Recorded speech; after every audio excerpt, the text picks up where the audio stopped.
మళ్ళా మీకు జ్ఞాపకం చేస్తున్నా, ఇక్కడ కూర్చున్న ప్రతి 7 మందిలో ఒక వ్యక్తి డిప్రెషన్ గుండా వెళ్తున్నాడు. మీరు 1 2 3 4 5 6 7 లెక్కేశారనుకోండి, ఆ 7గురిలో ఒకడు డిప్రెషన్లో ఉన్నాడు. ఎందుకని డిప్రెషన్? ఎందుకని నిరుత్సాహం? ఎందుకని నిస్పృహ? మనం అందరం కూడా స్ట్రెస్ గుండా వెళ్తాం.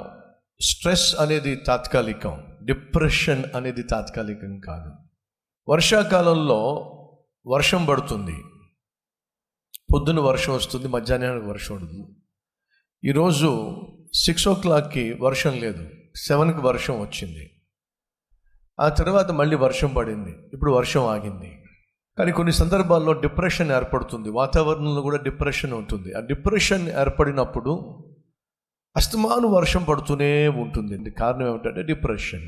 కంటిన్యూస్గా నిరుత్సాహము, నిస్పృహ, నిర్లిప్తత, నిరాశ ఏ వ్యక్తి అయితే తన జీవితంలో కలిగి ఉంటాడో అతడు డిప్రెషన్లోకి వెళ్ళిపోయాడు. తినబుద్ధి కాదు, పని చేయబుద్ధి కాదు, చదవబుద్ధి కాదు, భార్యను పట్టించుకోడు, భర్తను పట్టించుకోదు, బిడ్డలను పట్టించుకోరు.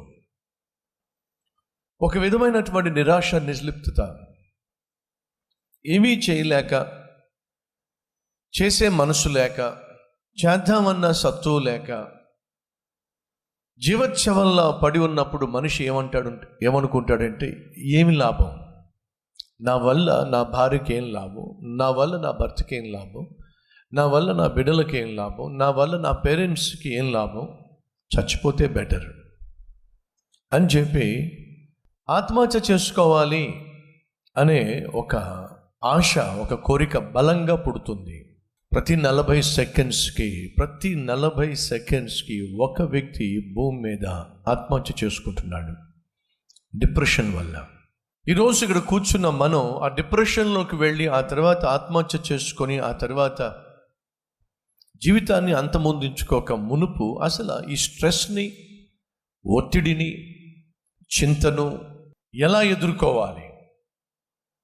మళ్ళా జ్ఞాపకం చేస్తున్నా, మీరు ఈరోజు ఎదుర్కొంటున్న స్ట్రెస్, ఉద్యోగం వల్ల ఒత్తిడి రావచ్చు. చదువుకుంటున్నప్పుడు ఒత్తిడి గుండా స్టూడెంట్స్ వెళ్తారు. ఎందుకంటే ఎంసెట్ ఎగ్జామ్స్ రాశాను, లేక ఎంసెట్ ఎగ్జామ్స్ రాయబోతున్నాను, నీట్ రాయబోతున్నాను. అమ్మ నాన్న మా మీద చాలా ఆశలు పెట్టుకున్నారు. ఎంతమంది స్టూడెంట్స్ ఆత్మహత్య చేసుకోవటంలా?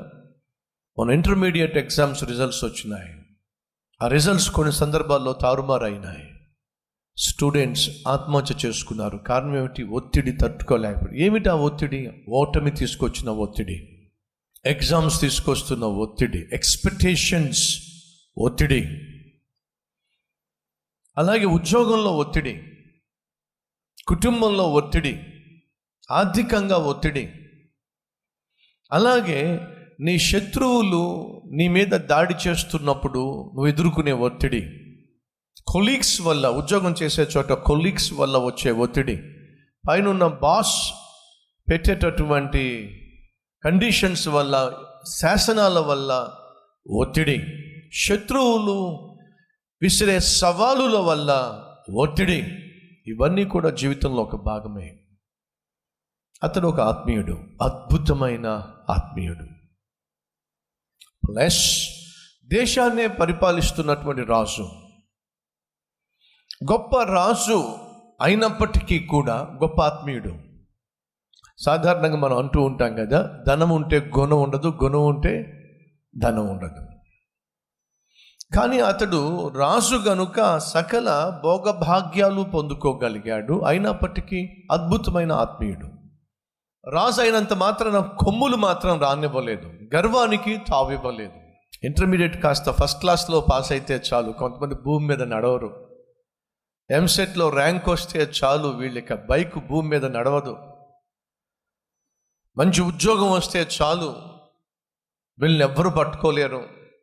ఇది సాధారణంగా మనం చూస్తూ ఉంటాం. కానీ ఈ మహా గొప్ప ఆత్మీయుడు యవ్వన ప్రాయంలోనే రాజుగా ఎన్నుకోబడ్డాడు. చూద్దాం రండి అందరం కలిసి 2వ రాజుల గ్రంథము 18వ అధ్యాయము 1వ వచనం. ఇశ్రాయేలు రాజును ఏలా కుమారుడైన హోషేయ ఏలుబడిలో 3వ సంవత్సరమందు యూదా రాజును ఆహాజు కుమారుడైన హిజ్కియా ఏలనారంభించాను. యూదా అనే రాజ్యాన్ని హిజ్కియా అనే ఒక యవనస్తుడు 25 years వయసులో పరిపాలన చేయటం మొదలుపెట్టాడు. ఊహించగలరా? 25 సంవత్సరాల వయసులో ఒక ఎమ్మెల్యే అయితే ఆశ్చర్యపోతాం. 25 సంవత్సరాల వయసులో ఎంపీ అయితే ఆశ్చర్యపోతాం. 25 సంవత్సరాల వయసులో ఓ చీఫ్ మినిస్టర్ అయితే అంతకంటే ఆశ్చర్యం ఏముంటుంది చెప్పండి. 25 సంవత్సరాల వయసులో దేశాన్నే పరిపాలించేటటువంటి రాజు అంటే అసలు ఇంకంతకంటే అద్భుతం ఏముంటుంది చెప్పండి. అటువంటి మహా అద్భుతం హిజ్కియా అనేటటువంటి ఒక యవనస్తుని జీవితంలో దేవుడు అనుగ్రహించాడు. తమ్ముళ్ళు, చెల్లెళ్ళో, మీ పట్ల దేవుడు ఉన్నతమైన ఉద్దేశాలు కలిగి ఉన్నాడు. శ్రేష్టమైన తలంపులు కలిగి ఉన్నాడు. ఆయన ఆలోచనలు ఆకాశం అంత ఎత్తైనవి. నీ పట్ల ఆయన కలిగి ఉన్న తలంపులు బహు గంభీరమైనవి. దయచేసి ఈ విషయాన్ని, వాస్తవాన్ని అంగీకరిస్తే మంచిది, అర్థం చేసుకుంటే మంచిది. ఏ దేవుడైతే హిజ్కియాను 25 సంవత్సరాల్లో దేశాన్నే పరిపాలించే మహాభాగ్యాన్ని దేవుడిచ్చాడో అదే దేవుడు నీ పట్ల కూడా ఉన్నతమైన తలంపులు, ఆలోచనలు కలిగి ఉన్నాడు. హిజ్కియా ఎటువంటి స్ట్రెస్ గుండా ఆ రోజు వెళ్ళాడయ్యా అంటే, ఎటువంటి భయం గుండా ఆ రోజు వెళ్ళాడయ్యా అంటే, తన బట్టలు చింపేసుకున్నాడు. తన బట్టలు చింపుకొని గోనె పట్ట కట్టుకొని యెహోవా మందిరమునకు పోయి, ఎక్కడికి వెళ్ళాడట? స్ట్రెస్ గుండా వెళ్తున్నావా? జీవితంలో తీరని సమస్యలు ఉన్నాయా? ఎన్ని ప్రయత్నాలు చేసినా విజయం సాధించలేకపోతున్నావా? అయితే నీ సమస్యకు పరిష్కారం ఎక్కడా? హిజ్కియాకు తనకున్న సమస్యకు పరిష్కారం ఎక్కడ దొరికిందో తెలుసా మీకు? దేవుని మందిరంలో. శత్రువు తన దేశాన్ని ఆక్రమించుకోవడానికి మహాసైన్యంతో దిగి వచ్చేసినప్పుడు, యెరూషలేము ప్రాకారము చుట్టూ వందల వేల మంది సైన్యము దిగి వచ్చినప్పుడు, తప్పించుకునే మార్గం కానరానప్పుడు ఎక్కడికి వెళ్ళాడో తెలుసా? దేవుని మందిరానికి వెళ్ళాడు. ఎందుకని? మనిషి కలిగి ఉన్న ప్రతి సమస్యకు పరిష్కారాన్ని అందించగలిగిన స్థలము ఈ భూమి మీద ఏదైనా ఉంది అంటే అది దేవుడు నివసించు తన మందిరమో. దేవుని మందిరానికి వచ్చాడు. తన సమస్య ఎవ్వరూ తీర్చలేనిది, భయంకరమైన ఒత్తిడి గుండా, టెన్షన్ గుండా తను వెళ్తున్నప్పుడు తన బట్టలు చింపేసుకున్నాడు. పరుగున మొదటగా చేసింది ఏమిటంటే ప్రభువు సన్నిధికి వచ్చాడు, ప్రార్థనా మందిరానికి వచ్చాడు. 2 ప్రలాపించాడు. 3 ప్రార్థన చేశాడు. 4 ప్రవక్తను పిలిచాడు, లేక ప్రవక్తకు తన సమస్యను చెప్పాడు. యెషయా ప్రవక్త, మీకు తెలుసు కదా యెషయా గ్రంథం. యెషయా గ్రంథం రాసింది యెషయా ప్రవక్త. యెషయా ప్రవక్త దగ్గరకు వార్త పంపిస్తున్నాడు. ఎందుకని? ప్రవక్త దగ్గర దేవుని వాక్కు ఉంది. దేవుని వాక్కు ప్రతి సమస్యకు పరిష్కారం. మొదటిగా ఎక్కడికి వచ్చాడు?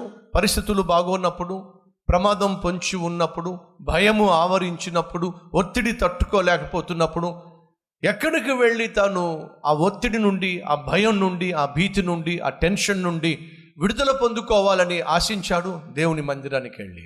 కానీ సైతాన్ ఏం చేస్తాడో తెలుసా? నువ్వు ఒత్తిడి గుండా వెళుతున్నావు, నువ్వు టెన్షన్ తట్టుకోలేకపోతున్నావు, నీకు బెస్ట్ ప్లేస్ చూపిస్తాను. ఎక్కడ? Bar and restaurant. ఏమిటది? బార్ అండ్ రెస్టారెంట్ అంట. భయపడవద్దు. ఏ ఆయుధమైతే శత్రువు నీకు వ్యతిరేకంగా నియమించాడో ఆ ఆయుధము అతని మీదే నేను ప్రయోగించబోతున్నాను. దేవుడు నీకు మాట ఇస్తున్నాడు. ఆ రోజు ఆ మాట విన్నటువంటి హిజ్కియా ధైర్యం తెచ్చుకున్నాడు.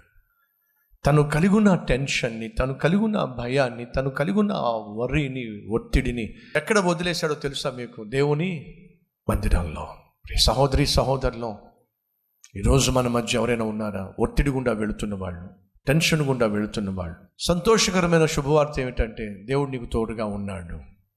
ఆయన నీకు విజయాన్ని అనుగ్రహించబోతున్నాడు. నువ్వు విశ్వసిస్తున్నట్లయితే ఈ సమయంలో నాతో పాటు కలిసి ప్రార్థన చేస్తావా? రండి ప్రార్థన చేద్దాం.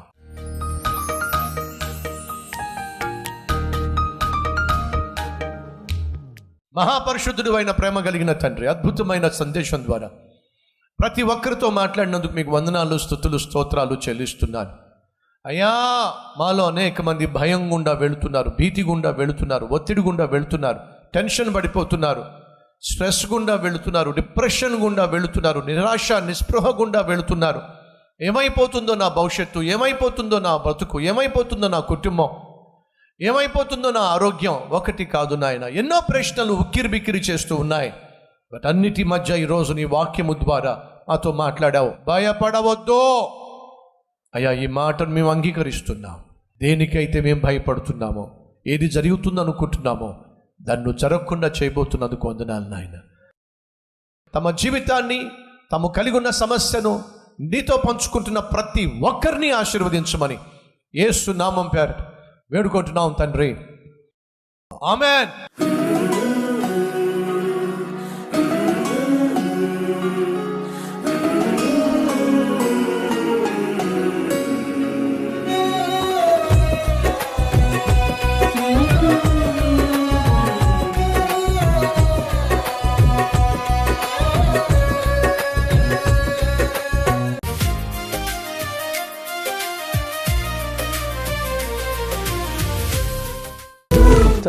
డైలీ డివోషన్ ఆశీర్వాదకరంగా ఉంటే 10 మందికి షేర్ చేయండి, లైక్ చేయండి, అలాగే ఖచ్చితంగా కామెంట్ పెట్టండి. మళ్ళీ రేపు ఇదే సమయంలో మరొక అద్భుతమైన డైలీ డివోషన్ మీ ముందుకు రాబోతున్నాను. అంతవరకు సెలవు.